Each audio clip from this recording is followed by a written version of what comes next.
اللہ تعالیٰ کر سکتا ہے، کوئی مشکل نہیں. ہوا علی کل شیء قدیر، اسے ہر شے کی قدرت حاصل ہے. لیکن اصل بات جو ہے میں آپ کو بتانا چاہتا ہوں، یہ ہے سائیڈ ایشو. اصل ایشو ہے فلسطین کا جو شروع ہونے والا ہے. بھٹی دہکے گی وہاں. ظاہر بات ہے کہ اگر کوئی بہت بڑا اقدام ہو جاتا ہے فلسطینیوں کے خلاف، اور اگر واقعتاً مسجد اقصیٰ اور قبۃ الصخرہ گرا دیے جاتے ہیں، جو طوفان اٹھے گا عالم عرب میں، یہ حسنی مبارک ہو یا شاہ خالد ہو یا کوئی اور ہو، یہ نہیں روک سکتے اس طوفان کو. نوجوان خون اٹھے گا، غیرت اور جو بھی حمیت ہے. مسلمان ان پڑھ سے ان پڑھ اور بالکل بے دین، وہ بھی مسجد کی حرمت پر کٹ مرنے کو تیار ہو جاتا ہے. مسجد تو بنا دی شب بھر میں ایمان کی حرارت والوں نے، من اپنا پرانا پاپی ہے، برسوں میں نماز ہی بننا سکا. وہ چاہے کانپور کی مسجد تھی مسلمانوں نے جانے دی ہے، چاہے وہ شہید گنج کی مسجد تھی مسلمانوں نے جانے دی ہے، چاہے نماز نہ پڑھتے ہو. لیکن یہ جو حرمت اور یہ جو حمیت اور یہ غیرت ہے، اس سے جو طوفان اٹھے گا یہ ہوگا اس ملحمۃ العظمیٰ، اس کی طرف پیش رفت ہو رہی. کتاب الملاحم سے احادیث کے حوالے سے کہ جن جنگوں کا حوالہ دیا حضور نے، پیشن گوئی کی ہے، اس کا نقطہ آغاز تھا خلیج کی جنگ. صدام حسین نے اسے کہا تھا یہ مدر آف وارز ہے، ام المحارب، یہ ایک جنگ نہیں ہے. اس کا نقشہ بھی حدیث میں موجود تھا، پیشن گوئی موجود تھی، اس وقت بھی ہم نے شائع کی تھی. لیکن اس میں جو جنگ اب ہونے والی وہ الملحمۃ العظمیٰ. ملحمہ کسے کہتے ہیں؟ لحم گوشت کو کہتے ہیں، اور قصائی کی دکان کو عربی میں ملحم کہتے ہیں، جہاں گوشت کے ٹکڑے کیے جاتے ہیں. آج کل مشینوں سے ہوتے ہیں، اب جو ہے وہ ہاتھ سے چھریوں سے نہیں ہوتے، لیکن ٹکڑے ہو رہے ہوتے ہیں، جسموں کے چیتھڑے اڑ رہے ہوتے ہیں. ملحمہ، یہی لفظ استعمال کیا تھا حضرت سعد ابن عبادہ نے رضی اللہ تعالی عنہ یوم فتح مکہ. ان کے دل میں تھا کہ اب ہم انتقام لیں گے ان عربوں سے، ان قریش سے. الیوم یوم الملحمہ، الیوم یوم الملحمہ، یہ کہتے ہوئے جا رہے تھے. ایک خاص کیفیت، آج ہے گوشت کے ٹکڑے اڑانے کا دن. حضور سے کہا کسی دن جا کر کے سعد تو یہ کہہ رہے ہیں الیوم یوم الملحمہ، الیوم یوم الملحمہ. حضور نے فرمایا نہیں، ان سے کہو جا کر الیوم یوم المرحمہ، الیوم یوم المرحمہ، آج رحمت کا دن ہے، آج تو میں ان سب کو معاف کروں گا. لا تثریب علیکم اليوم، میں تم سے وہی بات کہہ رہا ہوں جو میرے بھائی یوسف نے کہی تھی اپنے بھائیوں سے، اذهبوا فانتم الطلقاء، جاؤ تم سب کے سب آزاد. وہ ملحمہ ہے جس کو کہ حضور نے حضرت معاذ بن جبل رضی اللہ تعالیٰ عنہ سے روایت ہے، اس میں سے جو ابو داؤد میں روایت آئی ہے اس میں الملحمۃ العظمیٰ، عظمیٰ مؤنث ہے اعظم کا. آپ کہتے ہیں جنگ عظیم اول، جنگ عظیم دوم، عظیم کا باپ ہو گیا اعظم، سب سے بڑا، اور اس کا مؤنث ہے سب سے بڑی، عظمیٰ. الملحمۃ العظمیٰ، سب سے بڑی لڑائی. میرے نزدیک یہ وار کے معنی میں نہیں ہے، بیٹل کے معنی میں. انگریزی میں یہ دو لفظ علیحدہ ہے، وار، بیٹل. وار سالوں کو محیط ہوتی ہے، بیٹل کسی ایک خاص جگہ پر جو لڑائی ہوتی ہے اس کو کہتے ہیں. حضور کے اور قریش کے درمیان 6 سالہ وار تھی، جنگ تھی. لیکن battles, battle of Uhud, battle of Badr, یہ بیٹلز تھی، لڑائیاں تھیں. تو عظیم ترین جنگ شاید اس اعتبار سے نہ ہو جیسے کہ ورلڈ وار 1 اور ورلڈ وار 2، یعنی اس کی وسعت کا اتنا معاملہ نہیں اور طوالت کا نہیں. لیکن جو لڑائی جو ہے بیٹل ہونی ہے، جس کو کہ یہ لوگ، یا چونکہ میں نے کہا تھا شروع میں کہ سرما ہے میری آنکھ کا خاک حجاز و ہول قدس. نیو ٹیسٹمنٹ کی آخری کتاب ہے the Book of Revelation, Revelation of Saint John. اس میں آرمگڈون کہا گیا ہے اسے. ہر مجدون، یہ عبرانی لفظ ہے، ہر کہتے ہیں اونچی جگہ کو، سطح مرتفع. مجدون میگیڈو، میگیڈو ایک وادی ہے، مرتفع، وادی مرتفع. یہ ہے واقع لبنان، اسرائیل اور شام کے درمیان جو ٹکڑا، جو ٹرائنگل بنتی ہے، یہ ہے، یہاں پر بڑی جنگ لڑی جائے گی. اور یہ جنگ صلیب ہوگی جو کہا ہے بش نے، یہ جنگ صلیب. سیکنڈ ملینیم شروع ہوئی تھی تو پہلی صلیبی جنگ ہوئی تھی، تھرڈ ملینیم شروع ہوا ہے، یہ سیکنڈ صلیبی جنگ ہے، یہ کروسیڈ ہے. اور میں اس مرتبہ امریکہ گیا تھا تو پہلی مرتبہ مجھے وہاں ایک رسالہ ملا ٹرمپٹ نام کا. یہ امریکہ کے جو بہت ایکسٹریمسٹ قسم کے پروٹیسٹنٹس ہیں، یہ ان کا رسالہ ہے، اور ان کے بارے میں اب کہا جا رہا ہے وہ کرسچین زائنسٹ ہیں. آپ شاید پہلی مرتبہ یہ لفظ سن رہے ہوں.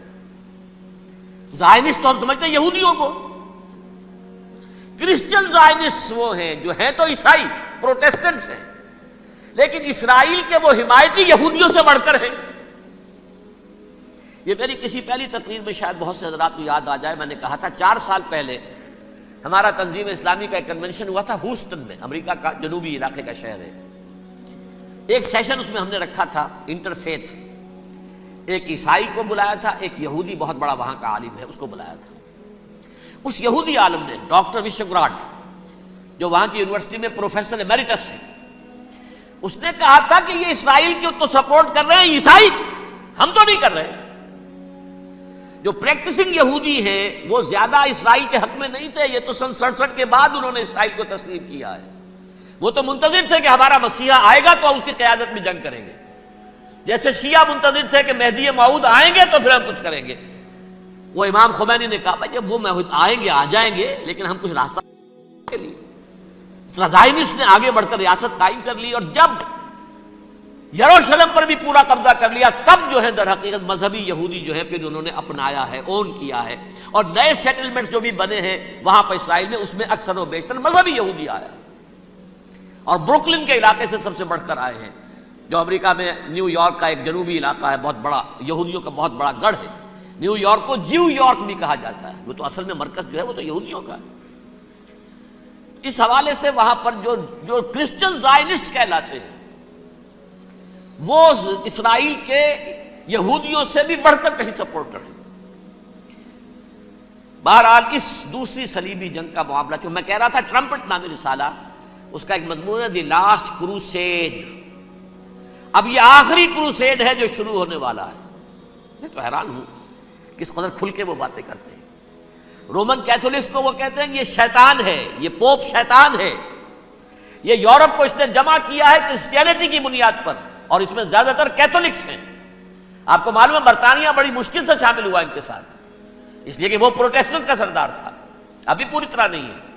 یورپ جو ہے وہ رومن امپائر دوبارہ یہ کھڑی کر رہا ہے، اور در حقیقت یہ جو ہے یہودیوں سے بھی چھیننا چاہتے ہیں اسرائیل کو اور فلسطین کو اور مسلمانوں سے بھی، اور یہ وہی کروسیڈ جو تھے ارمن ثانی کے، اس کی تیاری کر رہے ہیں تاکہ وہاں پر عیسائی حکومت قائم ہو جائے، کیتھولکس کی، پوپ کی حکومت قائم ہو جائے، جیسے ایسٹ تیمور میں کر دی گئی. ایسٹ تیمور میں کون سی حکومت بنی ہے؟ Roman Catholic.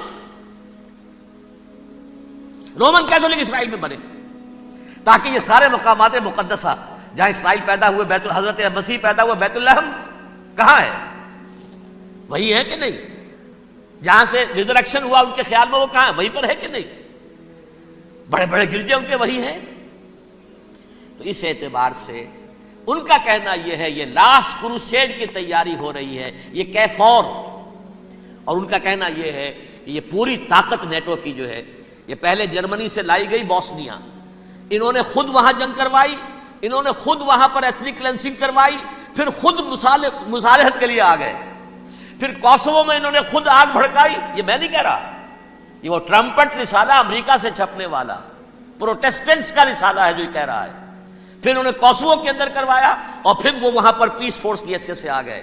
اب وہ میسیڈونیا میں کروا رہے ہیں اور وہاں داخل ہو گئے ہیں. اگلا قدم ان کا سائپرس ہوگا، سائپرس میں ترکوں کو اور وہ گریکس کو لڑائیں گے اور وہاں آ جائیں گے، وہاں سے ایک چھلانگ لگائیں گے اور یہ فلسطین میں پہنچیں گے، اور یہ وہاں پر ایک رومن امپائر، اپنی پرانی رومن امپائر کی طرح کی رومن کیتھولک ریاست قائم کرنا چاہتے ہیں. تو وہاں امریکہ کے عیسائیوں میں بھی کوئی ایک طبقہ نہیں ہے، کیتھولکس بھی ہے، کیتھولکس زیادہ نہیں ہے ہمدرد، لیکن اب تابع ہو چکے ہیں.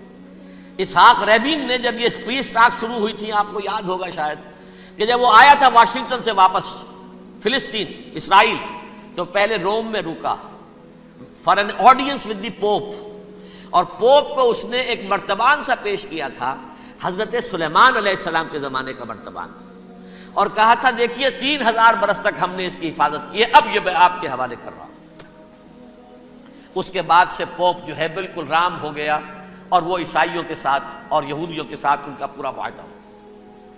اب پورا عیسائی ورلڈ جو ہے بعثت مجموعی یہودیوں کے شکنجے میں ہے۔ البتہ ان کے اندر بھی جھگڑے ہیں، جو وہاں پر وائٹ کرسچن ملیشیاز ہیں وہ ایکسٹریمسٹ ہیں کیتھولکس، ان کے نزدیک دشمن نمبر 1 یہودی، دشمن نمبر 2 مسلمان، دشمن نمبر 3 جو یورپ میں کالے ہیں، ایفرو امریکن، چاہے وہ عیسائی ہو گئے ہوں کوئی بھی ہو، یہ 3 دشمن ہیں جن سے انہوں نے کلینز کرنا ہے، صاف کرنا ہے ان کے خیال کے مطابق امریکہ کی سوسائٹی کو، اولاً یہود، پھر مسلمان، اور پھر یہ جو کالے ہیں۔ لیکن دوسری طرف پروٹیسٹنٹس کے اندر ایکسٹریمسٹ وہ ہیں جنہیں کہا جا رہا ہے یہ کرسچین زائنسٹ ہیں، یہ اسرائیل سے بڑھ کر سپورٹرز ہیں۔ بہرحال یہ اب جنگ ہوگی، اس کا نتیجہ کیا نکلے گا یہ تو اللہ ہی جانتا ہے۔ اب میں آخری بات کی طرف آ رہا ہوں۔ آخری نتیجہ تو جو بھی کچھ اپس اینڈ ڈاؤنز آئیں گے، تلک الایام نداولها بین الناس، آخری نتیجہ ڈراپ سین وہ یہ ہوگا کہ اللہ کے دین کا بول بالا ہوگا اور پوری دنیا پر محمد کے لائے ہوئے دین صلی اللہ علیہ وسلم کی حکومت قائم ہوگی۔ وہ گویا قیامت کی تمہید ہوگی، اس کے بعد بس قیامت آئے گی، کیونکہ مقصد کائنات، تخلیق کائنات پورا ہو جائے گا۔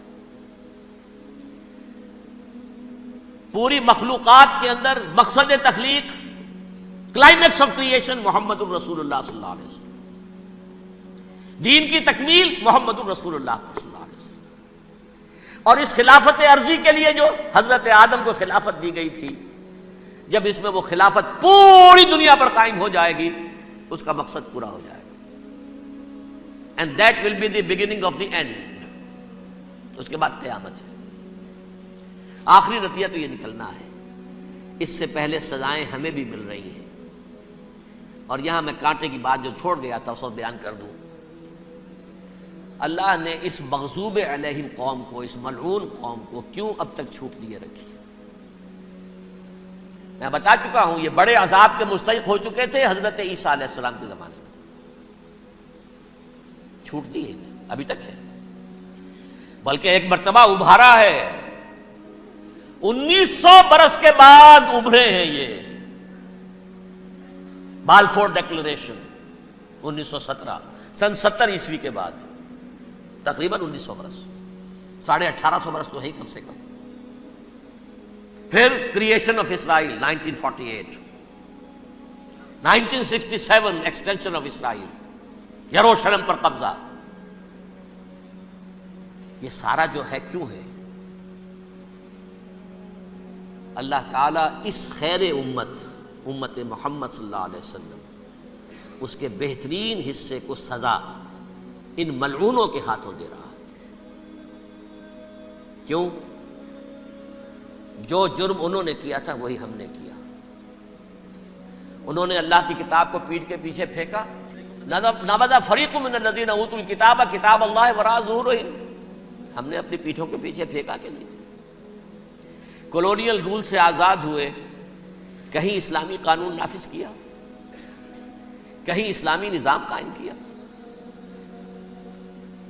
تو جو جرم ان کا تھا وہی ہمارا ہے، اور ہم خیر امت ہیں، اور ہمارے میں سے خیر ترین عرب ہیں، ان پر اللہ کا فضل، ان کی مادری زبان میں اللہ کی کتاب موجود ہے۔ پھر انہوں نے اللہ کے دین کو پیٹھ دکھائی۔ جو ملک آزاد ہوا کولونیل رول سے، یا اس نے قبلہ کر لیا اپنا ماسکو کی طرف، یا کر لیا واشنگٹن کی طرف، کسی نے مکے کو قبلہ بنایا، یہ بدترین سزا ہے۔ ویل للعرب من شر قد اقترب۔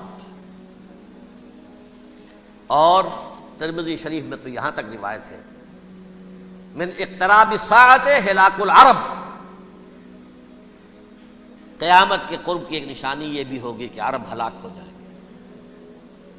ایک حدیث میں الفاظ آتے ہیں کہ حضور نے جب کہا یہ ہوگا یہ ہوگا یہ ہوگا، یہ بربادی آئے گی، تو کسی زوجہ محترمہ نام میں بھول رہا ہوں، انہوں نے پوچھا کہ عرب اس دن کہاں ہوں گے؟ فرمایا العرب یومئذ قلیل، بہت کم،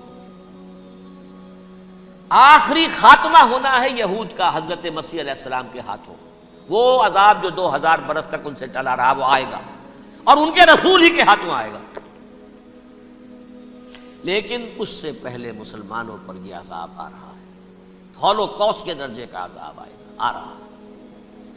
البتہ ہم پاکستانی اس میں یوں سمجھ لیجئے کہ وہ تو خبریں موجود ہیں احادیث میں، وہاں تو جو ہونا ہے.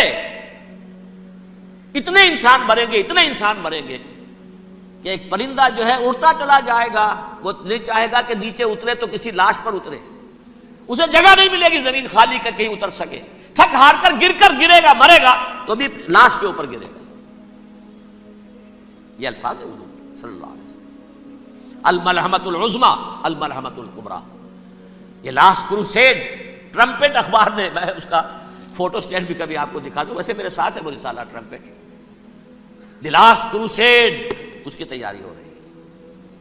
وہ الملحمۃ العظمیٰ اور ملحمۃ الکبریٰ جو ہے وہ آنے والی ہے. ابن ماجہ میں کبریٰ کہا ہے، اکبر کا مؤنث کبریٰ. ملحمہ کبریٰ سب سے بڑی جنگ اور ملحمہ عظمیٰ سب سے عظیم جنگ. یہ ہوگی اور بہت جلد ہوگی.